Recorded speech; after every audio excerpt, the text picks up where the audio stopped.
आता मी कोल्हापुरातून आहे। कोल्हापूर जिल्हा परिषद पंचायत समिती निवडणूक शनिवारी 2691 मतदान केंद्रावरती होणार आहे। मतदान कोल्हापुरात 23,40,000 मतदार मतदान करणार आहेत। तर निवडणुकीसाठी आवश्यक असणारी सर्व प्रशासकीय तयारी पूर्ण करण्यात आली आहे। आणि या संदर्भामध्ये अधिक माहिती जाणून घेत माझे सहकारी अमर सिंग पाटील सध्या आपल्या सोबत आहेत। अमर, मला सांगा कशा पद्धतीने प्रशासकीय तयारी करण्यात आलेली आहे आणि नेमकं पोलीस आणि तिथले अधिकारी कशा पद्धतीने काम करतात?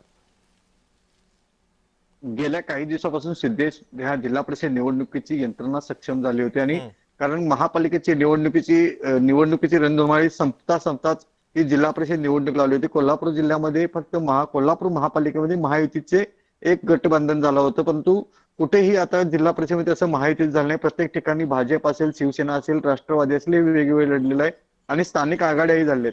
कोल्हापूर प्रशासनाने त्यासाठी सतर्कतेची भूमिका घेत, कारण ज्या संवेदनशील केंद्र आहेत जसे कोल्हापूर शहरापासून असलेले पाचगाव असेल, कळंबा असलेल्या संवेदनशील केंद्रावर चोख बंदोबस्त ठेवण्यात आले। त्याचबरोबर सर्व ठिकाणी पोलीस बंदोबस्त असेल आणि मतदान केंद्राची सुसज्जता केलेली आहे। त्याचबरोबर कोल्हापूर शहरातील असतील किंवा कोल्हापूर शहरातून बाजूला जाणाऱ्या मतदान केंद्रावरही नक्कीच अमर सिंग, त्यामुळे आता एकंदरीतच या सगळ्या पार्श्वभूमीवरती नेमके काय काय पुढे जिल्हा परिषदांचा निकाल लागतो हे सुद्धा पाहणं तितकंच महत्त्वाचं ठरणार आहे। धन्यवाद आपण दिलेल्या सविस्तर माहितीबद्दल।